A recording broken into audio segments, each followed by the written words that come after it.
Hester Goodman, Public Engagement Director. Mayor John. Deb Kins, I'm a project manager for. Jeff Underwood, City Controller.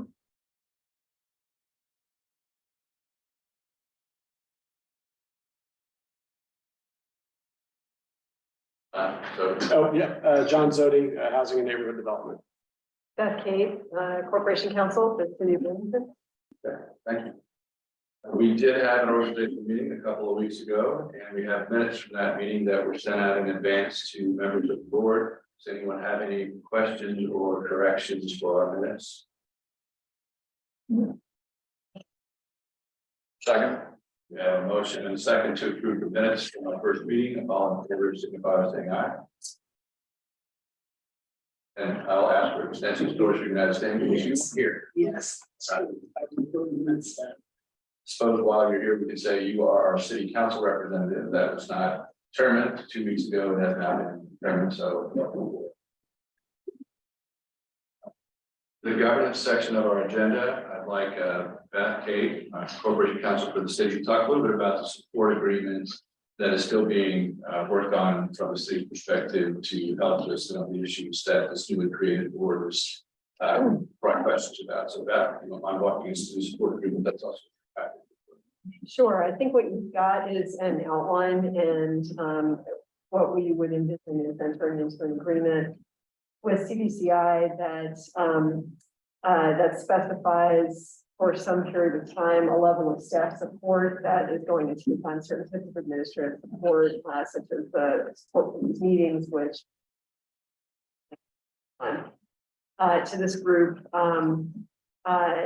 maintaining records, some legal support, and some of which we've already been doing, but really spelling that out, spelling out a little bit more.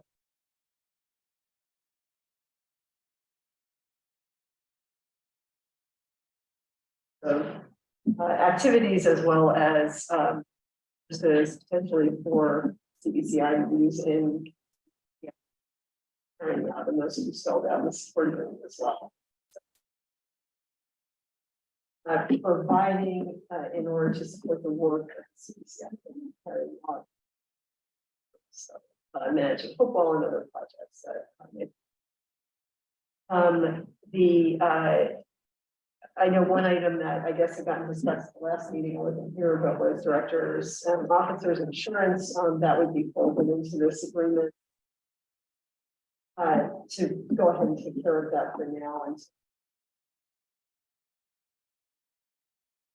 and like all of our agreements, there's something in. So any kind of. It's always contingent on appropriations that are necessary from council or other approvals. So, so that's it. It's a very quick and dirty outline. Here's what CBCI will be, and here's the support that the city is going to provide over a time frame with the. These were some of the questions that were brought up. Thanks for that outline. Or give us some sense. Questions for the board, John? Yeah, just one question. The bylaws call out for an annual report and an audit. Was that handled through city administration or somebody else? The annual report, I think, would be provided to council, as I'm running around with the bylaws actually up, I should bring them up.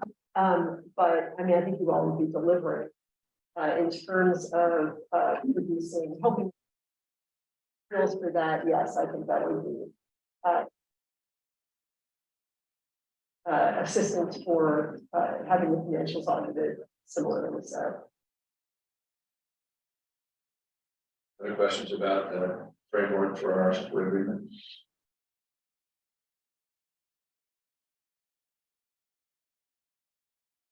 That's not an action item, that's simply information, so there's no action that you can take. This second section of governance talks a little bit about resources which are mentioned in the structure of the support agreement outline. The truth is we're still figuring out which path we'll take for resources when those are required. For example, interviewing owners reps now, as you'll get an update here shortly.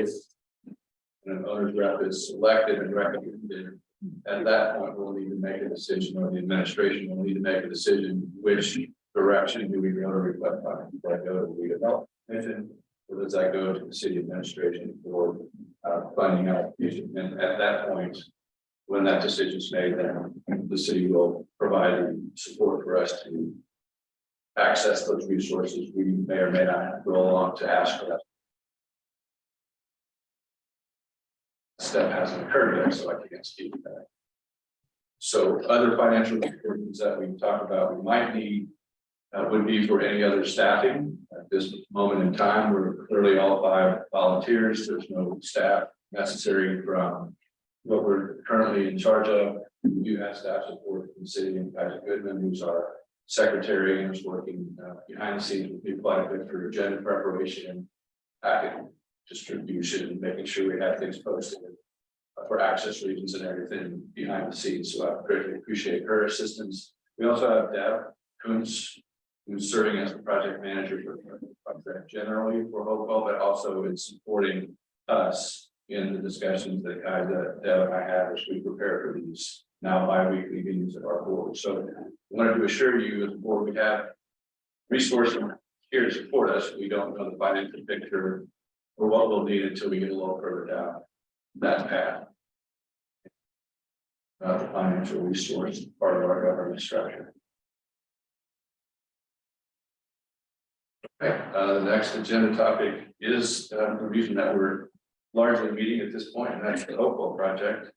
And I've asked Deb Kuntz and some of the staff to jump in. This is kind of a 30,000-foot view of the project that we're trying to assist the administration, city council, and the RDC with overall for our community, that being the Hopewell master plan that took about 2 years to put together and had a tremendous amount of public engagement. I can attest to that from firsthand experience when I was the deputy mayor.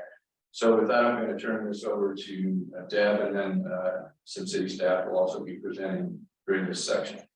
Yeah, absolutely. So I think we see this as foundational in many ways, but also trying to at a fairly high level let you know where we are in the process, because it's been going on for several years now since the master plan. I've been by the site. I would encourage you to drive by the site. It looks very, very different than it did several years ago when the master plan was created. So John and Alex have both really been the face of this when we go out and talk to developers, when we talk to the development community, and so I've asked them to kind of walk through, and Alex was here during the master plan as well.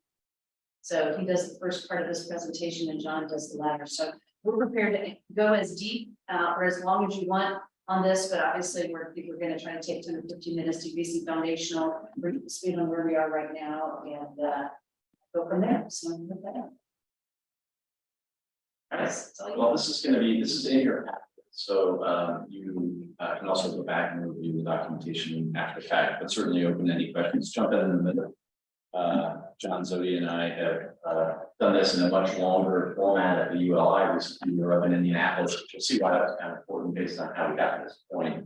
But we presentation, then we're going to be doing stadium tours, I think is what's next. So this is a truncated version of it, first day, and by all means, at questions. So slide the agenda, you'll see that what I will talk about is vision. And really kind of how we got to this point through the various planning phases, both the master plan and also steps before then. John will take us from progress through redevelopment opportunities and we can right at the end. So next slide. The key takeaway, I think, from a vision perspective is there are 3 stools to the vision, which is a mixed metaphor. I'm not sure how that works, but the 3 legs of the stool, I'd say, are affordability, sustainability, and design excellence. So if you look at the language that we kept here, what do we mean by each? By affordability, we mean that Bloomington must diversify, expand opportunities for all. That's kind of writ large, and we see Hopewell playing a really critical role in that in the next 5 to 10 years. So we want Hopewell to be an inclusive neighborhood for people from all walks of life and all ages, incomes, abilities, and backgrounds to thrive.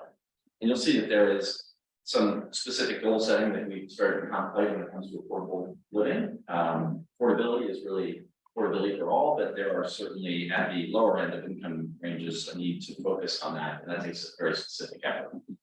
Sustainability, as you all know, the city for a long time, and in particular, the Hamilton administration has been very focused on sustainability as a key priority for climate action. So what we want to do in this neighborhood is really expand the work that Bloomington needs to be doing and really set the stage for other parts of town, even by creating an example of what next generation sustainability can look like here. So we need to exhibit best practices in sustainable development as a blueprint for a more equitable, livable, resilient Bloomington. And again, as with affordability, we want to maybe set some markers. One of them that we've been strongly considering is a minimum threshold of LEED silver for anything that's built. And I say minimum because then there's an opportunity to see that. And then finally, something that doesn't get a lot of attention: design excellence. Design excellence. I think we've all felt that the buildings that sometimes are going in and around not only Bloomington but around the country can be a little bit cookie cutter. We want design excellence here. What a built environment looks like really affects the overall experience of being in the neighborhood. And so we want an inspiring neighborhood with excellent design in public and private. So go to the next page. Taking a step way back, just as a reminder to everybody, and then this is kind of important based on the name Hopewell. This site has been the site of the hospital for a really long time, from 1907 all the way through to basically present. With that comes the evolution of a site that started as a house and then a bigger building, which is evolved over time and been built on into a much larger building, which is now actually gone.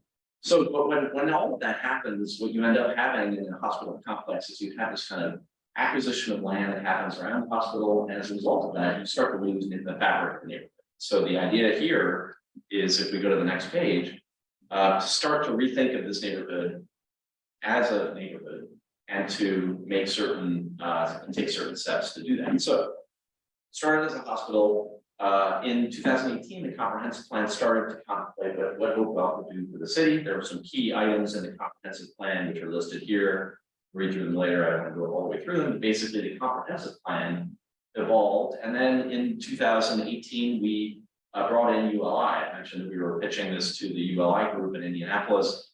That was a critical step. ULI came in. It was an intense period where they did about 200 interviews, and they come in for a week. They bring experts in from all over the country. It was led by, I think, the former mayor of Orlando, if I'm not mistaken. They came in, did a quick rush on just all of the feedback they could get, locked themselves in a hotel room for 36 hours, out came a report. And what's interesting about it is a lot of the things that you'll see captured here on the right side of the slide actually have many of the ideas that they came up with during that session were revisited and affirmed by the master plan process. So that was a really interesting development, and for the amount of time they spent, they kind of hit on some really key parts, which, if you look at the list, include, if I get into this a little bit more, different housing types, office space for new and existing businesses. That's an area where there was the master planning process question that, given the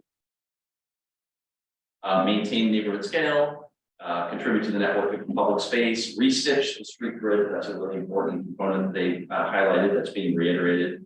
Link assets to strengthen connections between people and places, and then include community assets such as arts, activity center with an idea that was thrown out, healthcare, education, skilled trade training facility. These are all ideas that were kind of thrown out during that process. So go to the next page.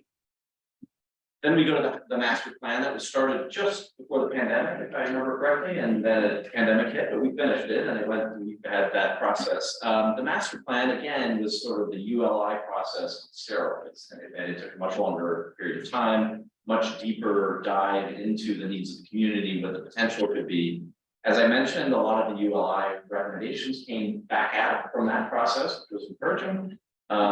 And this is a 3D rendering of what the conception of the master plan, which I should note is just a framework. So we've been on recognize that the framework is not a prescriptive plan for what something for building, this building A in this particular lot has to look like this. But what you do have in here are a couple of key things that are going to be important to maintain. Number one is the restitching of the streets, which you'll see kind of exhibited here. And then you see that greenway that comes in from the top to the bottom. That's a east to west view. And you'll see that greenway is a really critical feature of the new development. Becomes an asset for developers to build around. It's a great way to extend the connectivity from Oakwell all the way out into the greater community in downtown, which is really not that far away. And you'll also see here that one of the sensitivities from the master plan as well as the preceding ULI is to make sure that the neighborhoods mix well with the existing neighborhoods. So you've got low scale neighborhoods to the right of this page, which is to the south. And then you've got similarly smaller scale neighborhoods to the north. And we want to kind of make sure that that transition is smooth and you don't have a huge building sitting next to a little house. Right? Next slide is really just a visualization, not only of the restitching of the streets. You'll see on the left a graphic that suggests what that might look like. But in so doing, and if you see that at the lower left, you'll see the key. You have new streets going in, new pedestrian streets going in, and then improvement on streets. So the new streets are in yellow, the pedestrian ones is that dotted one across the middle, and the improvements are happening on the north, south, and east, west. And that's how you go from this kind of huge nebulous hospital campus back into what feels like and looks like a neighborhood, which is important for neighborhood, for walkability and for quality of life. It's really this neighborhood out. That is my last slide, and I think I'll pass it on to John. Thanks, Alex. Good afternoon, everyone. Guys, if you hit the next slide there. So Alex sort of set the stage and where we've been over the last 5 years or so, and that leads us to where we are right now. So we have a request for information that's out for the first part of the project, and I'll identify that a little later. But we are expecting to come in by next Wednesday for that.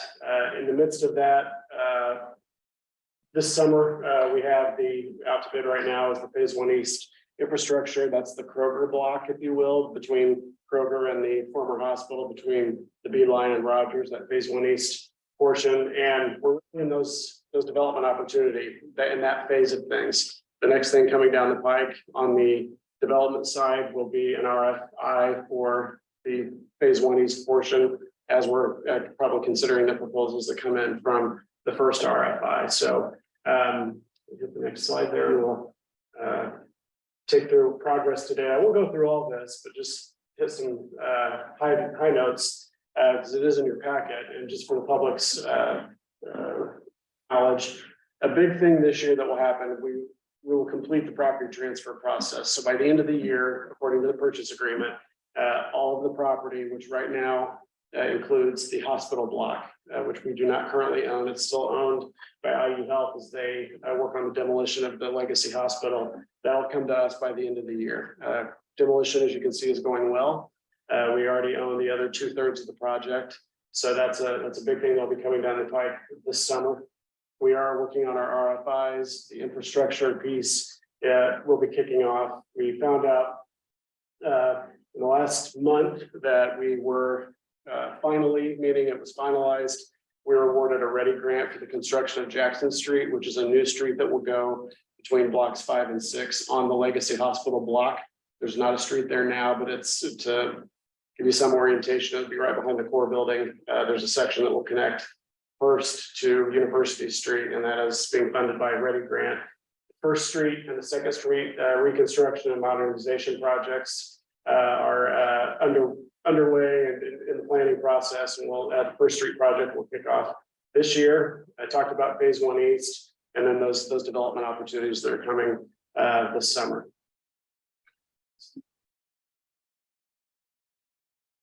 So on infrastructure, just to give you a visual here, obviously north to south, you see Second Street on the top, Wiley Street down there at the bottom. What you see in blue is funded, Phase 1 East, First Street, Second Street.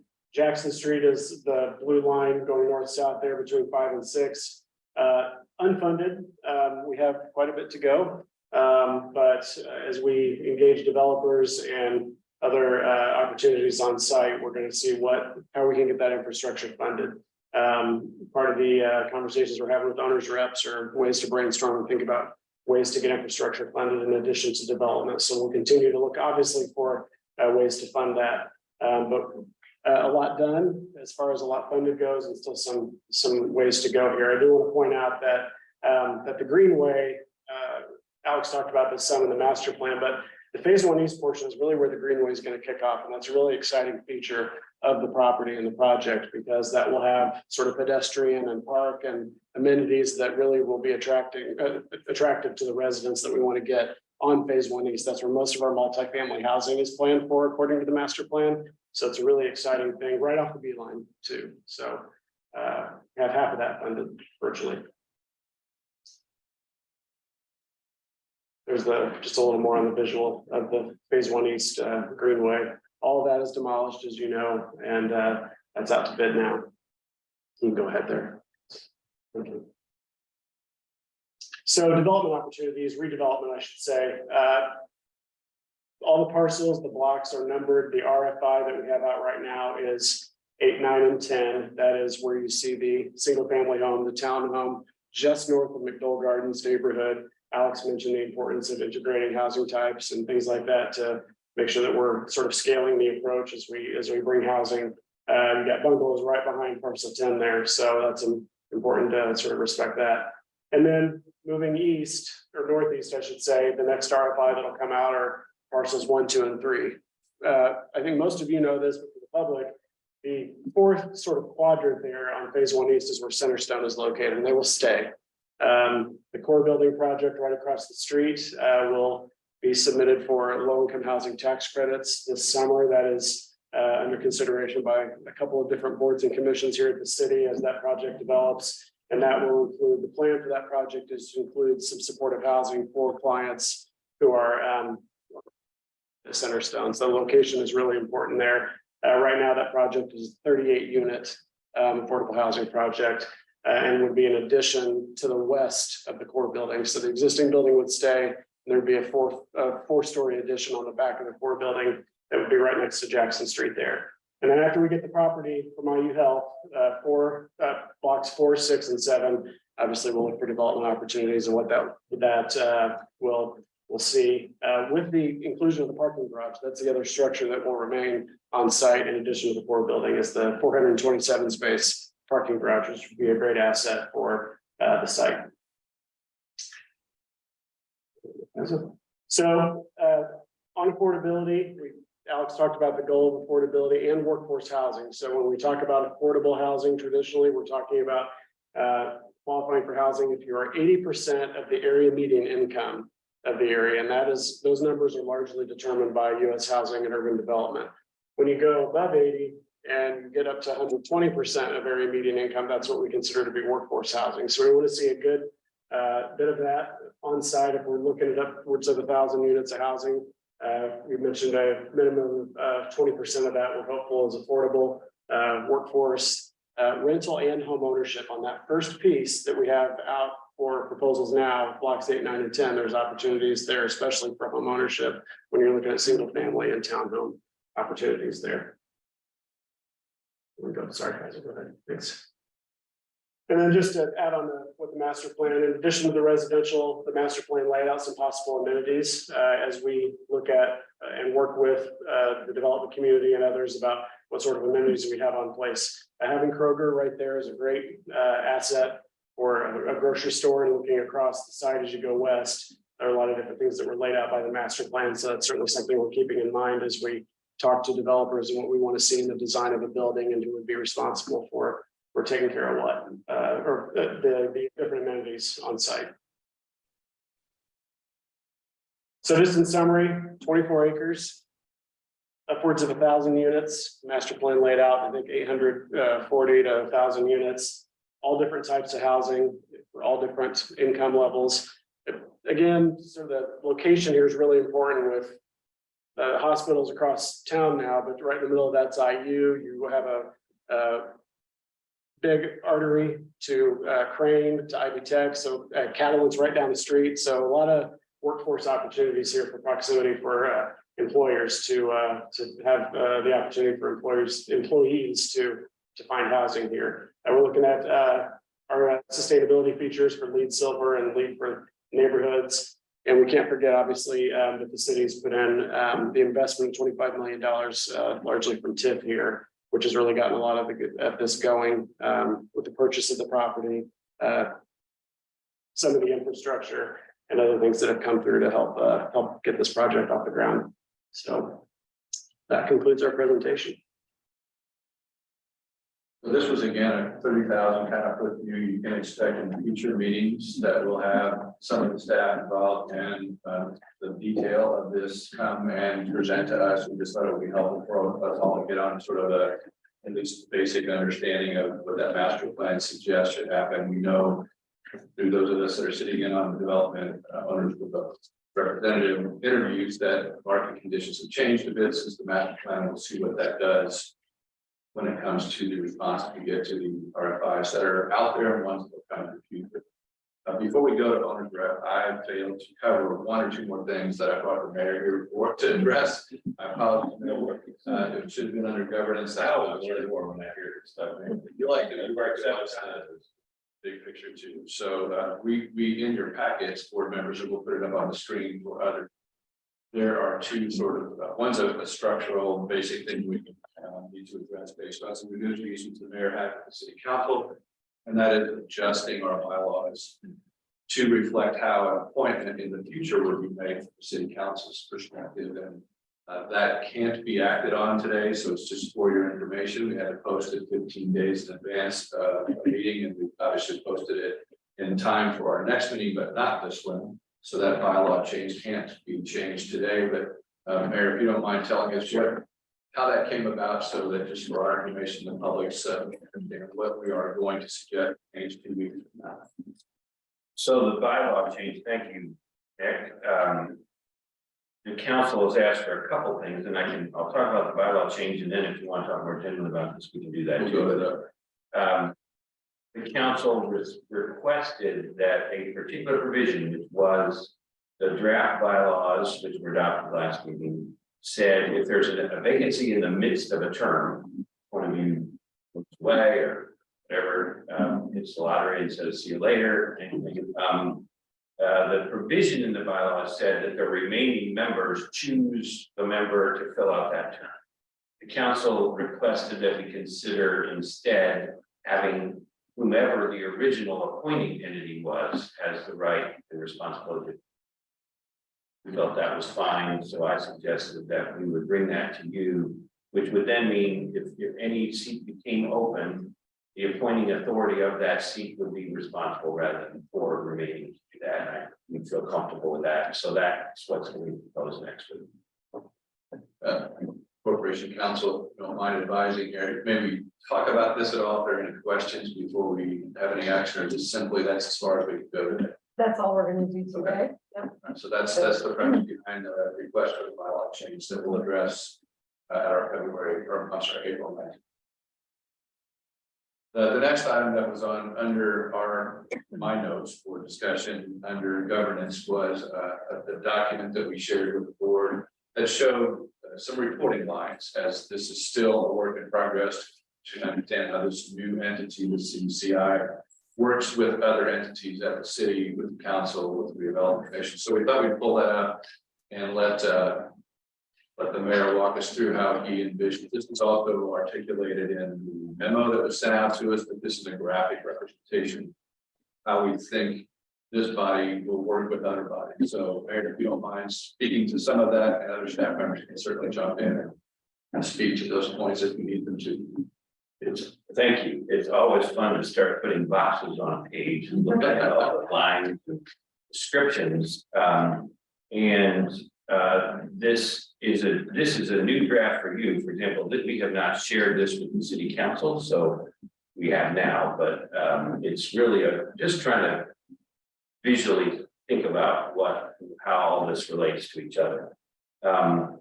So I think, and I shared a memo earlier with city council about this. I think the best way for me to describe how we think of the CDCI is that you really have emerged from the mayor's administration to take on certain projects and work that previously had been done inside the executive branch, the administration, if you will. Frankly, when you did not exist, all the work that we're talking about, thinking about you taking on was done by the administration, by Alex Crowley and John Zodi and Jeff Underwood and Beth Kate and Adam Wason and the engineer, and all those folks were doing this work of developing Hopewell, right? And in some ways, and what I talked to the city council about last week was the role of the city council and the redevelopment commission are really not changed by the creation of CBCI. The relationship of city council, for example, to the Hopewell project has not been changed. They have the same responsibility they had 3 months ago, today, and 3 months from now, which include approving transactions of certain sizes that are done by the art money through the city budget process and those kinds of things. They have one change, which is an appointment, which I'll get to.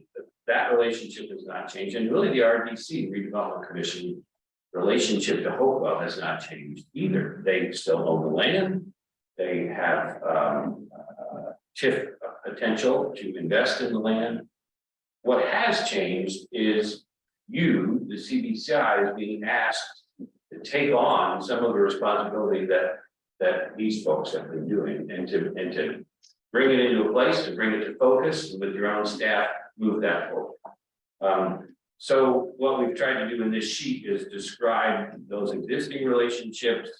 On the far left, that list of appointment authority, potential funding, administrative support guidance, assignment of projects, and approval of certain bylaws changes. That's the mayor's administration to the CBCI board.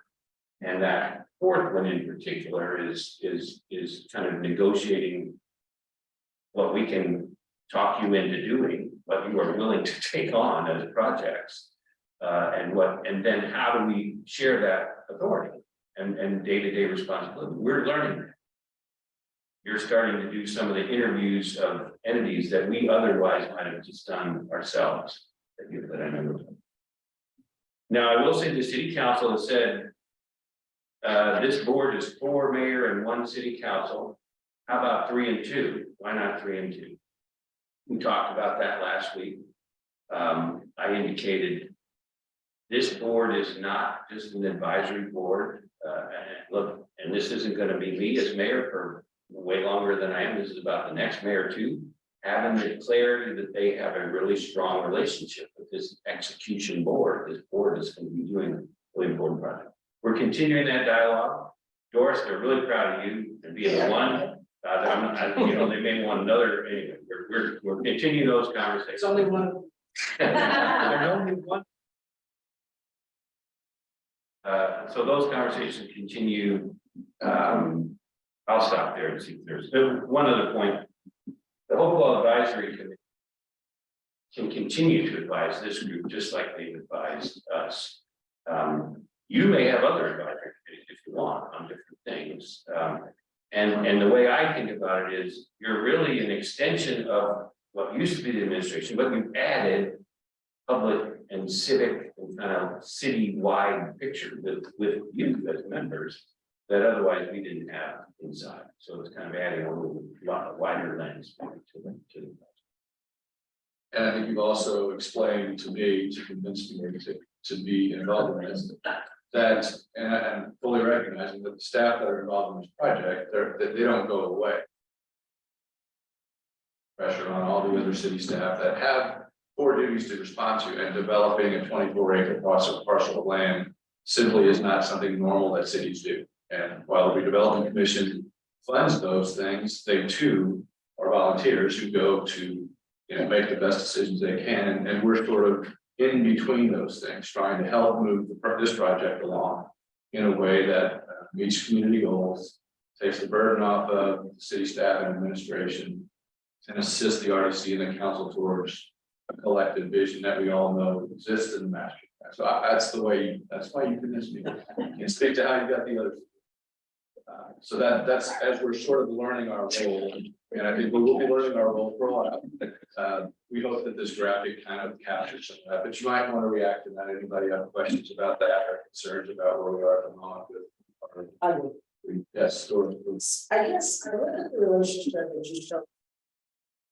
The CBCI board, and it looks like the redevelopment commission oversees the CBCI. Just by the way the graphic, Yeah, I looks, think that's how it looks, you know, and I think it would be probably better clear if it was even keel and it would be kind of like that. Slash line, like you had that advisory board there, where it's more of, you know, it's because of that real estate transaction or funding transaction. Sure, but it's not redevelopment commission overseas. I think that's a really good suggestion, to think of them as parallel with different roles, but interact. That box as we're looking at it. You're magical, but. Thoughts on the lines of that. Okay. Other questions from the board about the couple of other governance issues? Mayor, thank you for your feedback. I just have one question. So in the context of the football steering committee, prior to, I mean, I guess one thing that would be helpful is if we could have a schematic of prior to the CBCI board being in place and now with the CBIC board being in place. Football steering committee has an advisory role to the board. Before the board was put in place, did it have an advisory role to the administration? So kind of thinking a little bit about Sure. what the boards, with the creation of the board, what that means for the role of the steering committee in the process of the redevelopment. Useful for us to kind of have out there. Great. Before and after this.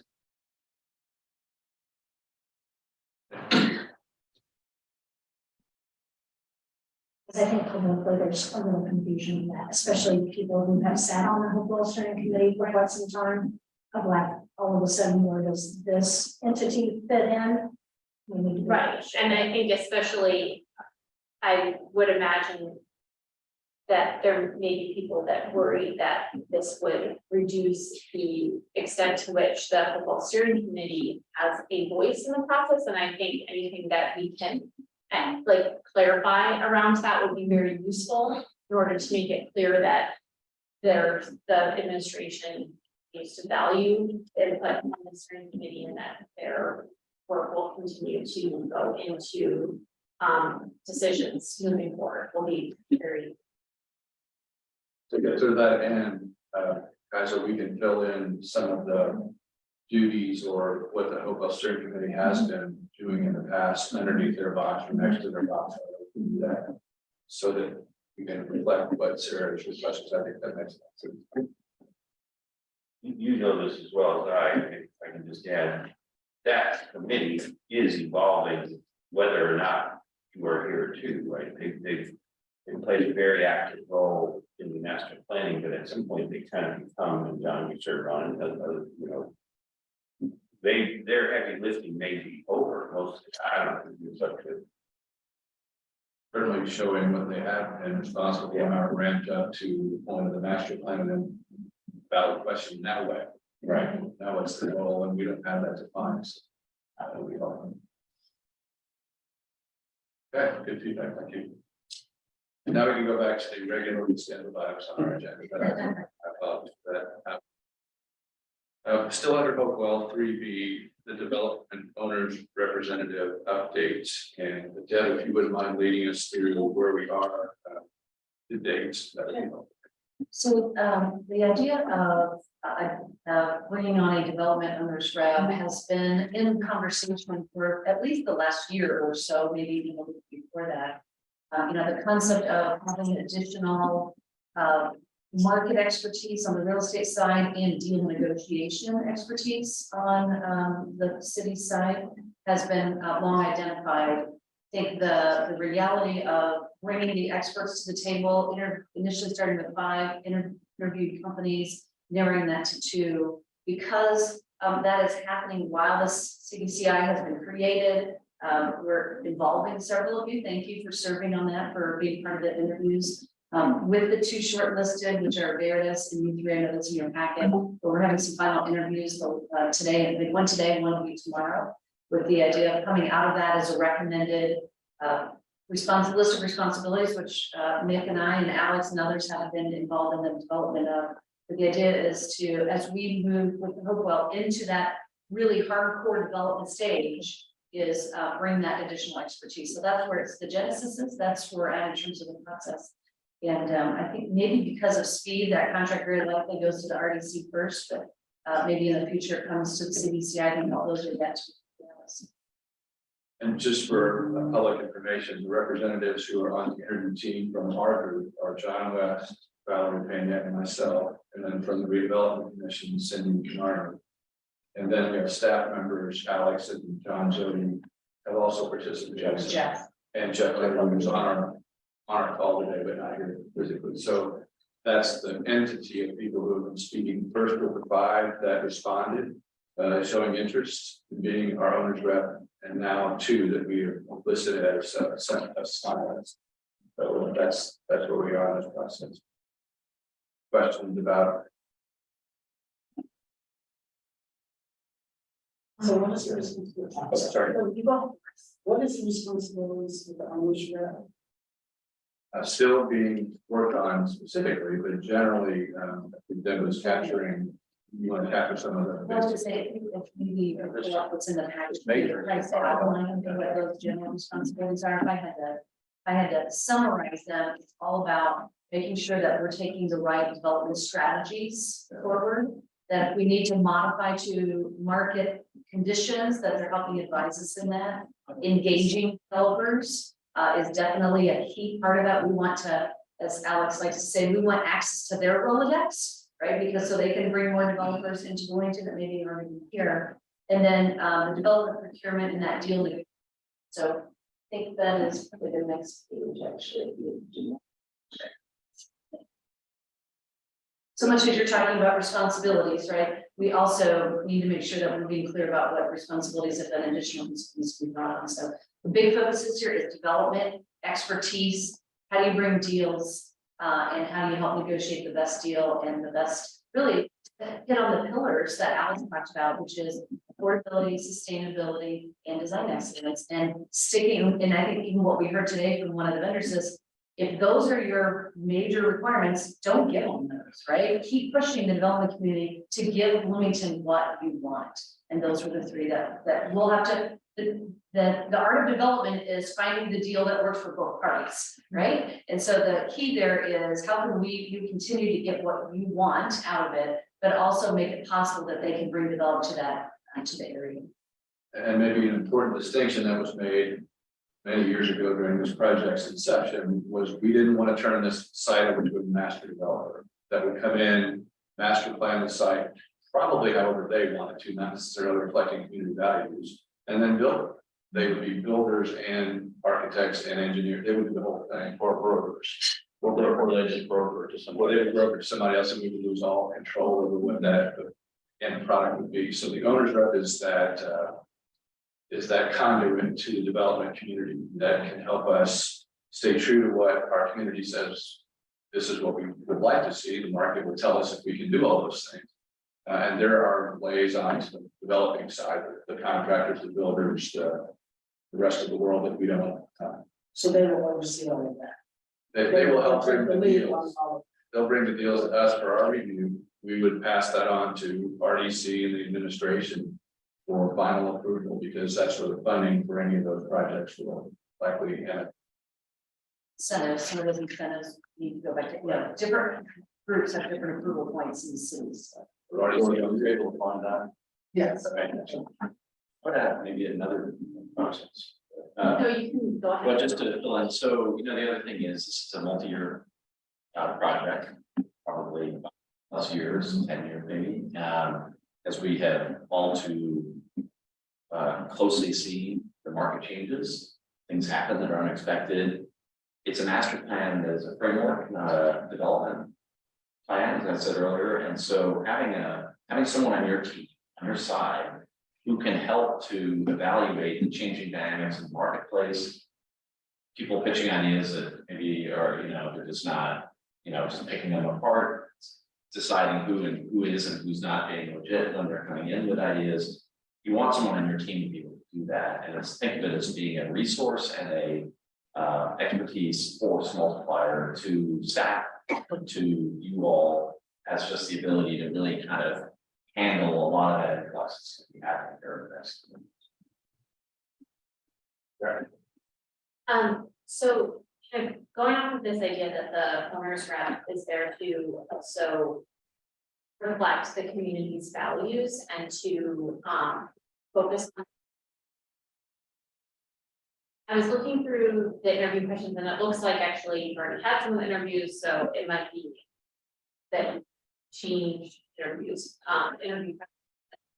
I didn't see any question that would get at issues around being a liaison with the public, issues of kind of dealing with transparency and consensus building. And I'm wondering how we think about this particular owner's rep and how much that, like how public facing their role is. If their role is not public facing, who within the administration or elsewhere will be providing that role, because I think it will be really important for the legitimacy of the process that there is a lot of kind of transparency and openness about what the owner's rep is doing.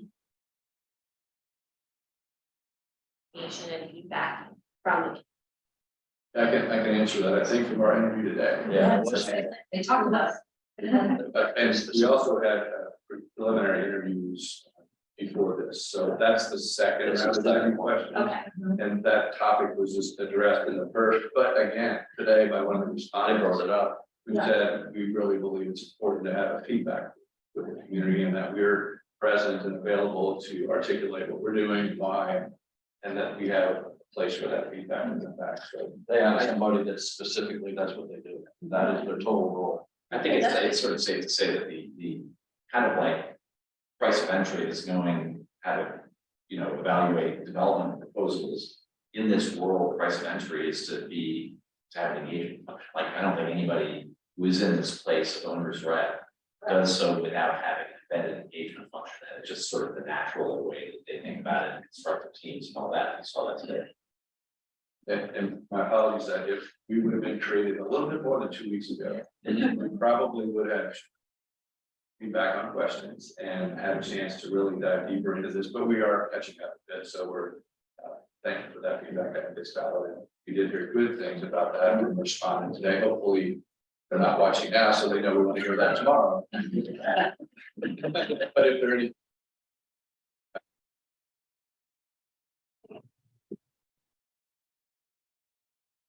But if everyone's comfortable, we've addressed that item. We have another one that kind of moves forward in the next.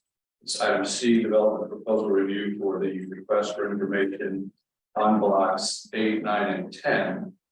And here we're reviewing, or we're going to be asking a couple of you to consider sitting in on the interview process to look at the responses, hopefully responses we get to the RFI that addresses those blocks south of First Street. And I did reach out to a couple of members who I thought might not only be interested in review that of that type, both were interested. So I would say I would ask for a nomination and we can discuss it from there. Of course, I'm not sure. And I would say that this is this is the beauty of this group, is we all do bring different assets to it. And Chris and John's backgrounds, that you make some natural choices for this. So I would make a nomination to have John represents on that as those reps. And I'd be happy to second that. If So you- Doris, that means you have to spend more time with me. I don't know. See you jealous. So the outline below that is the commitment that the two of you, this gets approved in a moment, is to review the proposals that have come in on April 12th, to participate in the selection team discussion, however it'll play out, we don't know how many responses we'll get, and then participate in any development. So things kind of on fast track. That's why I asked you in advance if you're scheduled to allow and give us feedback on that. So thanks for showing your interest. We have a motion to address. I do have a question. April 12th. So are we gonna have an owner's rep by then? So, I those two hate doing things, this without an owner's rep. yeah, those things are coming together, so I am hopeful that they will come together in a way that the development owners rep can weigh in on those proposals before it goes forward, because the proposal won't go forward until later in May. So yes, I think there's the opportunity to have the development owners rep on board and to make them part of that review process. I think it's essential. 100%. It's not just a vote, but it's gotta Yeah, happen. we are pushing definitely forward on that to make that happen, which is why I think it's going to be essential that that initial contract for the development ownership goes to the RDC so that we don't lose any more time from that perspective. Keep in mind, I think we've had 6 companies show, we asked them to confirm their interest. So I think we have 6 companies that have said, I'm interested in it. We will see. We don't know for sure if we're going to get 1, 2, 5, 6, or others that are going to come in at that time. And I think they also, maybe the other preface to give here is that because we sent it out as blocks 8, 9, and 10, which have single family, townhomes, multiplex opportunities, and multifamily, really every type of housing that you have could potentially go on these 3 blocks. It is possible we allow developers to either submit on one of the blocks or 2 of the blocks or all 3 of the blocks. So even when we get the proposals in, we will very quickly sift through them to see what did we get.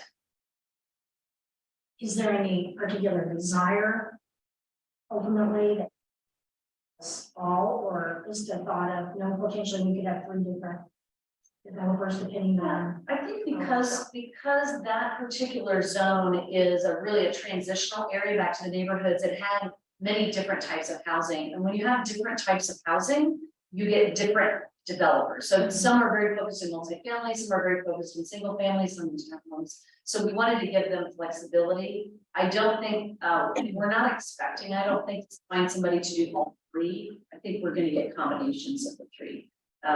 8 and 9 are more similar, so it wouldn't surprise me if we see some that go for 8 and 9 together. 10's a little different off by itself. So because of the different housing types that are framed out in the master plan, that in itself is why we sent it out the way we did. So is it possible for me to get a copy of the RFI that one asks? Absolutely. Send that to everyone. I think it's important to state too that you are representatives if you're approved during a second. I think you're all trying to get out of this before we approve. I could have gotten out. It did the first round. As you all will be our representatives, come back and tell us what you think is the best approach to move forward, and then we'll have to go to from most likely redevelopment to take our recommendation down. So let's begin, if that helps begin to flesh out what our role really is. We'll be the interfacing entity that makes those recommendations, and value add Deb question. Deb works for us. And so that role of her trying to tell us what she thinks is going to be very valuable, that's what she's here for. But this group would be thinking through, are we staying with the goals of the master plan? Or is a developer that wants to do certain things, we're not ready for that. We'll be, I think, that first entity that says yes or no. At least that's how I think, seeing it. Yeah, I think the first is going to be just a challenge because we don't have a footprint to follow. Right. It's kind of great a baseline. John, Toby, if I could ask you a question. Sure. Because John West brought up a valid point. If we can move to a successful conclusion on identifying an owner's representative, do we have a placeholder on any upcoming development commission meetings which occur regularly? And how much heads up would we have to do with noticing and getting it on the agenda? Not much notice. I do think our next RDC meeting is April 3rd. excuse me, it's already April, it was Monday night, pardon me, it's April 17th. And so I know, talked to Deb a little bit about maybe getting that on the next agenda, so we would just need to know that a couple of days in advance. If we're not ready, but if we That's are, right. then we could take advantage of that, and that might. Concerns, I think, is about this first, and then our review and recommendation. Yeah. Okay, And I great. see Larry Allen back there. Larry, do you see any? This is Larry's the RDC. Right, yeah. Yeah. So you can also call a special meeting to fill in that gap. Necessary.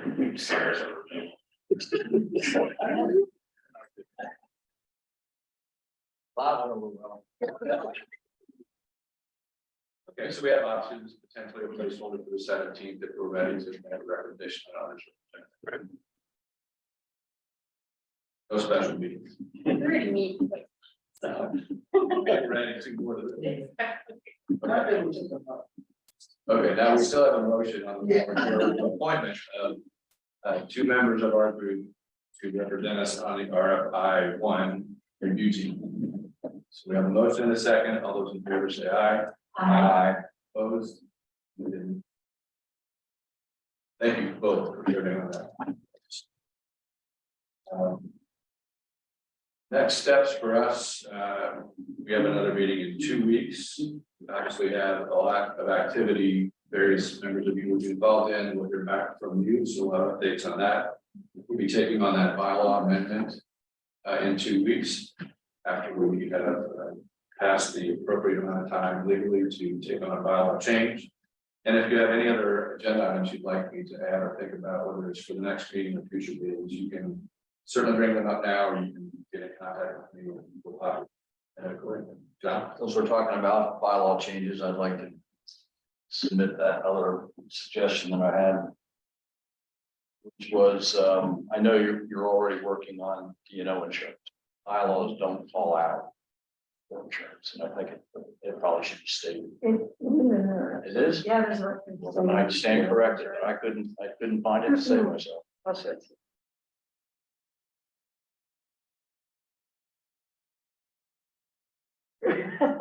Is there a second piece of that, John? You had mentioned another element that needed to be reflected in our.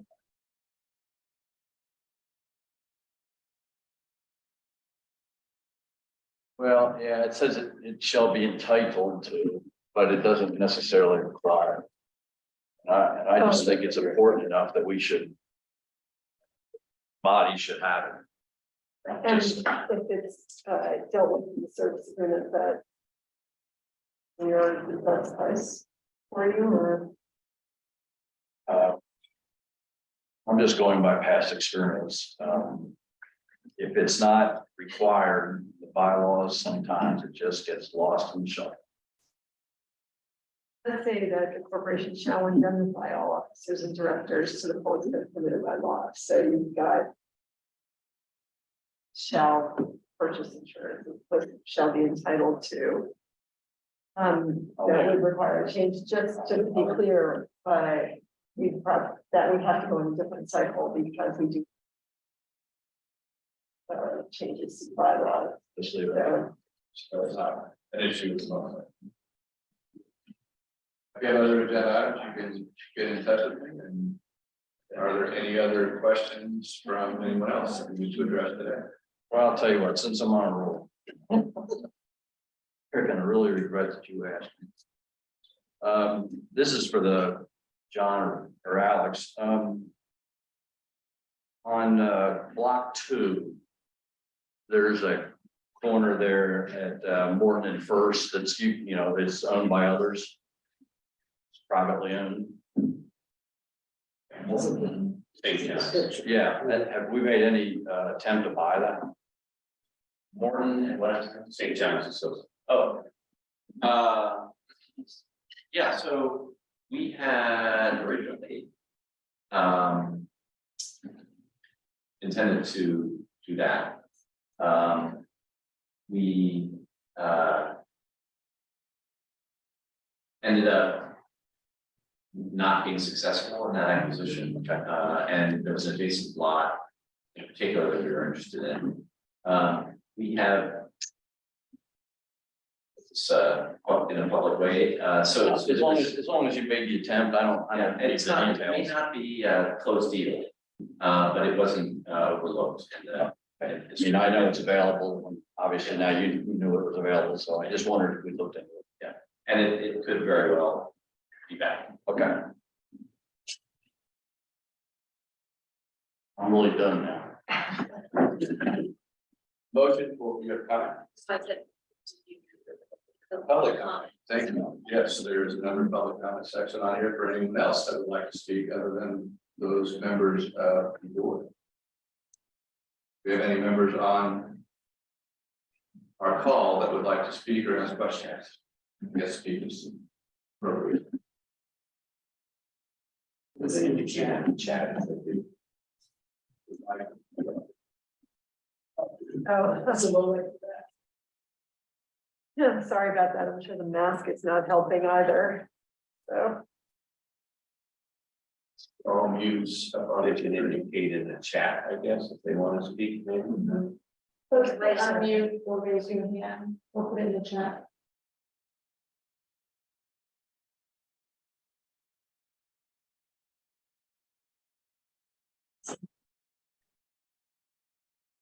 seem to see any members of the public interested in commenting today. So with that, a motion to adjourn is in order. Second, we are adjourned. April 19th is next.